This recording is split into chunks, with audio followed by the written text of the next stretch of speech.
My wife went to the bank every Tuesday for 20 years. After she died, I found her notebook.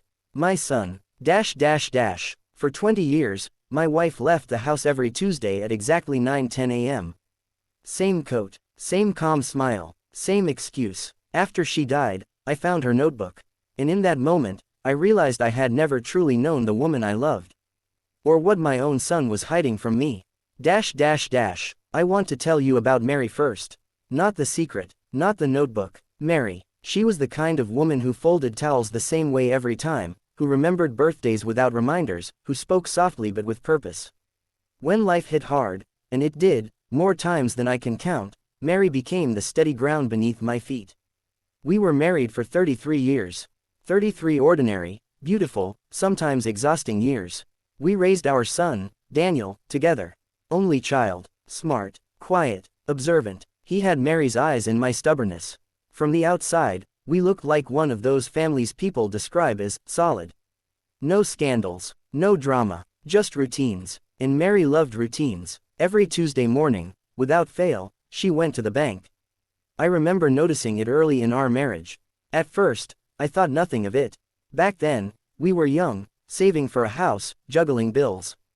She handled the finances, not because I couldn't, but because she liked order. Numbers made sense to her. Just errands, she'd say, slipping on her coat. Back in an hour, always an hour. Over time, the routine became invisible. Tuesday meant Mary at the bank, Daniel at school, me at work.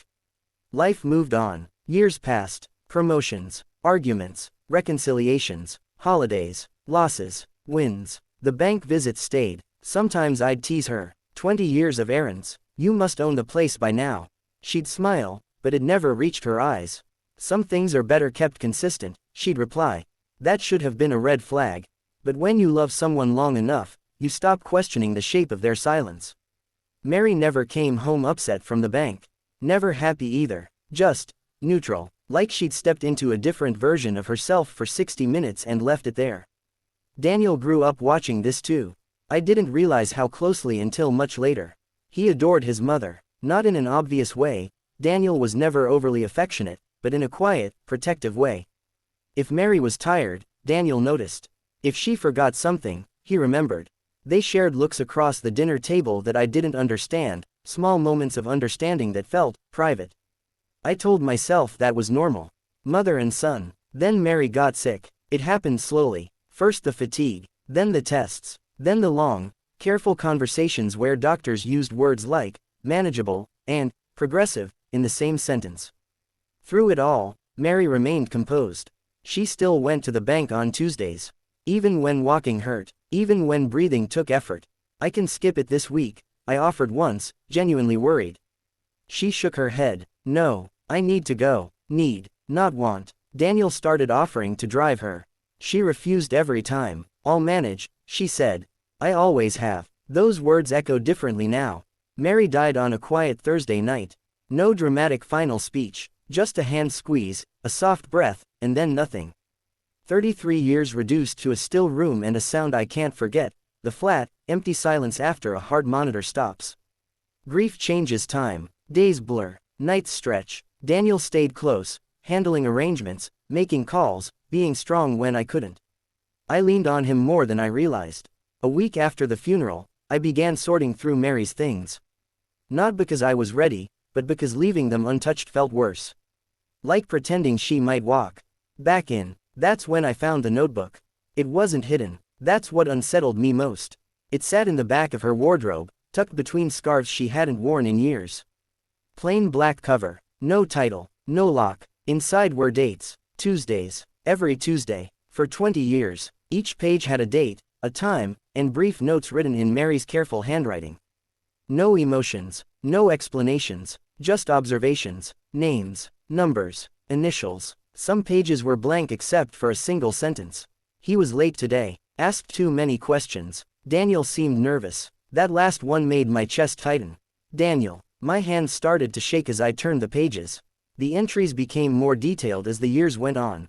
Mentions of meetings, of trust, of things being kept safe. Not once did she write the word bank. I sat on the bed, notebook open on my lap, feeling like I'd stepped into a room in my own house that I wasn't supposed to see. That evening, Daniel came over with groceries. He looked tired, older than his years. "You okay, Dad?" he asked. I almost showed him the notebook. Almost asked him outright what his mother had been doing every Tuesday for 2 decades. Almost demanded answers, but then he noticed the notebook in my hands. Just for a second, his face changed. It was subtle, anyone else would have missed it. A tightening around the eyes. A pause that lasted half a breath too long. "Where did you find that?" he asked. I closed the notebook slowly. "In your mother's wardrobe," I said. "Daniel, what is this?" He swallowed, looked away, then back at me. "Dad," he said carefully, maybe you shouldn't read that yet."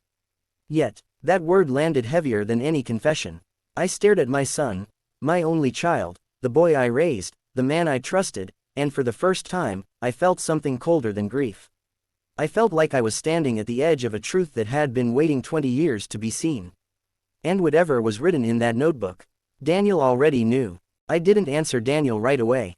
The notebook sat between us on the kitchen table, its black cover dull under the yellow light. For years, that table had hosted birthday cakes, homework, quiet dinners with merry humming in the background. Now it felt like a courtroom. "Why not?" I finally asked. Daniel exhaled slowly, like someone bracing for a storm. "Because it's complicated." That word again, complicated. The same word doctors used before Mary died. The same word people use when the truth won't fit neatly into a sentence. I opened the notebook. Daniel reached out, then stopped himself. "Dad," he said softly, "I didn't want you to find out like this." My heart sank, not because of what he said, but because of how prepared he sounded. Like this conversation had been rehearsed in his mind for years. I flipped to a random page. April 14, 2009. Deposit confirmed. He asked about the boy again. I reassured him. "The boy?" I asked. My voice sounded distant, even to me. Daniel pulled out a chair and sat down heavily. He rubbed his hands together, a nervous habit he'd had since childhood. "Mom started those bank visits before I was born," he said. "Just after, something happened." "What happened?" I pressed. He looked at me then. Really looked at me. "You," he said quietly. "And her. Before me." The room felt smaller. He told me slowly, carefully, like each word carried weight. Early in their marriage, years before Daniel, Mary had made a decision without telling me. A financial one. It wasn't reckless. It wasn't selfish. It was protective. She had seen something in me I hadn't seen in myself yet. My tendency to trust too easily. To assume people were honest because I wanted them to be. She opened a separate account. Not secret, she told herself. Just separate. A safety net. Something only she controlled. Something meant for, if life changes. Life did change. When Daniel was born, Mary started contributing to that account every Tuesday. Small amounts at first, then more. Always careful, always consistent. Over time, it grew into something significant, not wealth, but security. "So, the notebook?" I asked. Daniel nodded. She documented everything, every deposit, every conversation, every person who ever asked about it. "Who asked?" I said. Daniel hesitated. "Dad," he said, "do you remember your friend Robert?"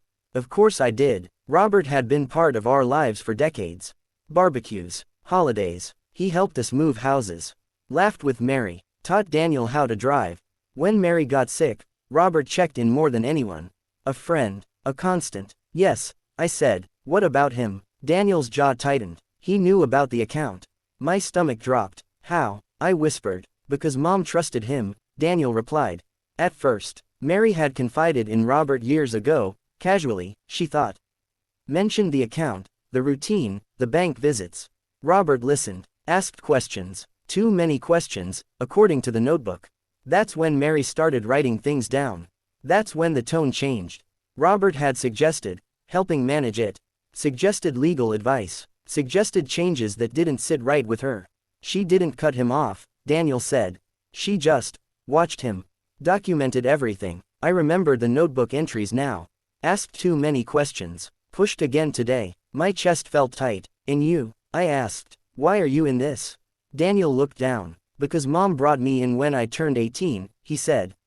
She said if anything ever happened to her, I needed to know. To protect it. To protect you." Tears burned my eyes. "Mary," Planning even then. Thinking ahead, carrying this alone. So the account, I said slowly. Where is it now? Daniel reached into his jacket and placed an envelope on the table. It's still there, he said. Untouched. In your name now. I stared at the envelope, then at my son. Then what's the problem? I asked. Daniel didn't answer immediately. Dad, he said finally, Robert came to see me yesterday. The air seemed to drain from the room. He said you'd find the notebook, Daniel continued. He said it would confuse you. That you'd need help understanding it. That he could explain everything. My hands clenched. He wanted access, Daniel said. He said Mom promised him things. Said the money was meant for investments. For our future. I let out a bitter laugh. Our future. Daniel shook his head. She never promised him anything. The notebook proves it, and he knows that, I said. Yes, Daniel replied, which is why he's desperate now. Silence settled between us, heavy and thick. For 20 years, Mary had walked into that bank carrying a secret meant to protect us. For 20 years, a man I called a friend had watched, waited, and slowly tried to position himself closer to something that was never his. The betrayal wasn't loud, it wasn't dramatic, it was patient. I closed the notebook and pulled it toward me. She trusted you, I said to Daniel. He nodded, tears finally slipping free. I just didn't know how to tell you without breaking you. I reached across the table and placed my hand over his. You didn't break me, I said quietly. You showed me who she really was. That night, after Daniel left, I sat alone with Mary's notebook and the envelope. Grief washed over me again, but this time, it carried something else with it. Clarity. Mary hadn't lived a double life. She had lived a prepared one. And as for Robert, the next Tuesday was coming. And for the first time in 20 years, Mary wouldn't be the one walking into that bank.